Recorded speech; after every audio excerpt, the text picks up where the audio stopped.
இப்போ நீங்கள் ப்ரிவியூவில் பார்த்த மாதிரியான வீடியோவை ரொம்ப ஈஸியான ஸ்டெப்பில் இந்த வீடியோவை பார்த்தீங்கன்னா பெருசாக நமக்கு எஃபெக்ட் இந்த மாதிரி எதுவுமே இருக்காது. ரொம்ப ஈஸியாக ஜஸ்ட் ஃபோட்டோ மட்டும் ஆட் பண்ணி இந்த வீடியோ ரெடி பண்ண போகிறோம். ஸோ இந்த வீடியோவை முடிஞ்சவரை நான் வேகமாகவே முடிக்க ட்ரை பண்ணுறேன். ஸோ வீடியோ மட்டும் ஸ்கிப் பண்ணாமல் ஃபுல்லாக வாட்ச் பண்ணுங்கள். இப்போ ஃபஸ்ட்டு நான் கொடுத்துருக்க ப்ரீசெட்டை நீங்கள் ஜஸ்ட்டு டச் பண்ணாலே போதும், ஆப்குள்ளே இன்புட் ஆயிரும். இந்த ப்ராஜெக்ட் அப்படின்ற ஆப்ஷனுக்குள்ளே போனால் அதில் நான் கொடுத்துருக்க ப்ரீசெட் வந்து இருக்கும். அதை ஃபஸ்ட்டு ஓப்பன் பண்ணிக்கோங்க.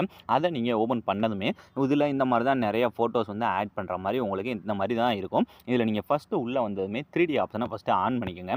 ஆன் பண்ணி முடித்ததுமே உங்களுக்கு இதில் நான் யூஸ் பண்ணியிருக்க ஃபாண்ட் எல்லாமே மிஸ்ஸிங் அப்படின்னு சொல்லி ஒரு மெசேஜ் மாதிரி வந்திருக்கும். அந்த ஃபாண்டோட லிங்க்கை கீழே நான் டிஸ்கிரிப்ஷனில் கொடுத்துருக்கேன். இந்த ஃபாண்டை தான் நான் ஒரு 4 வீடியோவுக்கு இப்போ கண்டினியூவாக போட்ட 4 வீடியோவுக்கு இந்த ஒரே ஃபாண்ட் தான் யூஸ் பண்ணியிருக்கேன். ஸோ அதனால் இந்த ஃபாண்ட் உங்கள்கிட்ட ஆல்ரெடி இருக்குன்னு தான் நினைக்கிறேன். ஸோ இந்த ஃபாண்ட் உங்கள்கிட்ட இல்லைன்னா கீழே டிஸ்கிரிப்ஷனில் நான் லிங்க்கு கொடுத்துருக்கேன். அதில் போய் நீங்கள் டவுன்லோட் பண்ணி இந்த ஃபாண்டை ஃபஸ்ட்டு சேஞ்ச் பண்ணிக்கோங்க. இப்போ நீங்கள் ஃபாண்டை சேஞ்ச் பண்ணி முடிச்சதுமே இப்போ ஃபஸ்ட் எடுத்தோன்னே இமேஜ் தான் ஆட் பண்ணணும். அந்த இமேஜை எப்படி ரொம்ப ஈஸியாக ஆட் பண்ணுறது அப்படின்றத தான் இந்த வீடியோவில் பார்க்க போகிறோம்.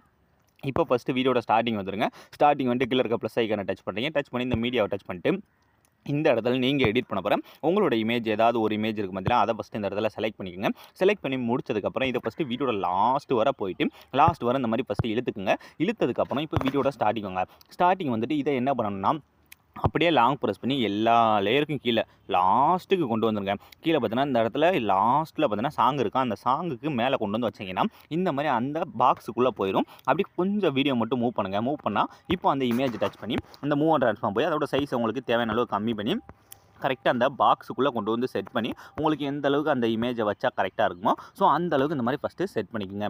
இப்போ ஒரு இமேஜ் ஆட் பண்ணியாச்சா, இப்போ அடுத்த பாக்ஸில் ஆட் பண்ணணும். அதுக்கு அப்படி கொஞ்சம் மூவ் பண்ணுங்கள். மூவ் பண்ணால் அடுத்து ஒரு டெக்ஸ்ட் வருதா, அந்த பாக்ஸில் தான் அடுத்த இமேஜ் ஆட் பண்ணணும். இதுக்காக நீங்கள் மறுபடியும் அந்த கீழே இருக்க ப்ளஸ் ஐக்கானை டச் பண்ணி ஒரு இடத்துலையா போய் இமேஜை வீடியோட லாஸ்ட் வரை இழுக்கணும் அப்படிலாம் தேவையில்லை. ஜஸ்ட் அந்த இமேஜை டச் பண்ணி இந்த டூப்ளிகேட் சிம்பிளை டச் பண்ணி இந்த ரெண்டாக இருக்க டூப்ளிகேட் அப்படின்ற கொடுத்தீங்கன்னா போதும், டூப்ளிகேட் ஆயிடும். இப்போ அந்த டூப்ளிகேட் பண்ண இமேஜை டச் பண்ணி இந்த மூவ் ட்ரான்ஸ்ஃபார்ம் போயிட்டு அந்த இமேஜ் ஆல்ரெடி நமக்கு கீழே தான் இருக்கும். அதை அப்படியே மேலே இழுத்துக்கிட்டே வந்தீங்கன்னா அடுத்த பாக்ஸில் வந்து நமக்கு இந்த மாதிரி செட் ஆயிடும். செட் ஆனதுக்கப்புறம் இப்போ இதில் போய் இந்த கலர் அண்ட் ஃபில்லை டச் பண்ணி இந்த டெக்ஸ்ட்டை டச் பண்ணி இந்த இடத்துல அடுத்து நீங்கள் எடிட் பண்ண அப்புறம் உங்களோட இமேஜ் ஏதாவது ஒன்று அந்த மாதிரி செலக்ட் பண்ணிவிட்டு இந்த மேலே இருக்க ப்ளஸ் ஐக்கானை கொடுத்தீங்கன்னா போதும், இந்த இடத்துலையும் ரொம்ப ஈஸியாக வந்து சேஞ்ச் ஆகிடும். இதே மாதிரி அடுத்து கொஞ்சம் மூவ் பண்ணுங்கள். மூவ் பண்ணிட்டு அடுத்த டெக்ஸ்ட் எங்கே வருதுன்னு பாருங்கள், அங்கே வருதா. ஸோ இப்போ அடுத்த இமேஜை டச் பண்ணி அதே மாதிரி டூப்ளிகேட்டு அதே மாதிரி இந்த ரெண்டாக இருக்க டூப்ளிகேட்ஸ் கொடுத்து டூப்ளிகேட் பண்ணதுக்கப்புறம் இப்போ அடுத்த இமேஜை டச் பண்ணி இந்த மூவ் ட்ரான்ஸ்ஃபார்ம் போய் இதையும் கரெக்டாக அதே மாதிரியே அந்த பாக்ஸுக்குள்ளே செட் ஆகிற அளவுக்கு ஃபஸ்ட்டு செட் பண்ணிங்க. இந்த கீழே பார்த்தா பக்கத்து பாக்ஸில் வந்து வருதா, அது வராத அளவுக்கு, அதாவது அது வந்து தெரியாத அளவுக்கு மட்டும் கரெக்டாக செட் பண்ணிவிட்டு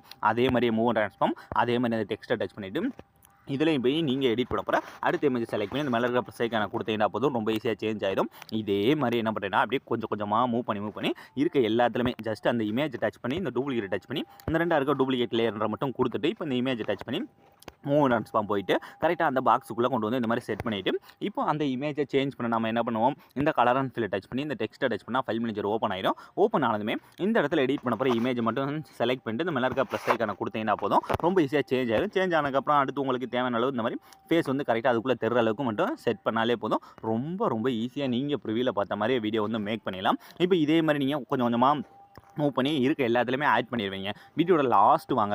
இந்த இடத்துல பார்த்தீங்கன்னா இந்த பிளாக் கலர் பாக்ஸ் கொடுத்து எம்டியாக தான் கொடுத்துருக்கீங்க. அதில் நீங்கள் ஈஸியாக வந்து இமேஜ் வந்து சேஞ்ச் பண்ணிடலாம். ஆனால் அந்த லாஸ்ட்டில் ஒன்று இருக்கும், இது வந்து ஃபுல்லாகவே ஒயிட்டாக இருக்கும். இதில் வந்து என்ன பண்ணணும்னா இதில் நம்ம மேனுவலாக இமேஜ் வந்து கட் பண்ணி ஆட் பண்ணணும். அதை கட் பண்ணுறது வந்து எந்த சைஸில் கட் பண்ணணும்னா 1:1 சைஸில்.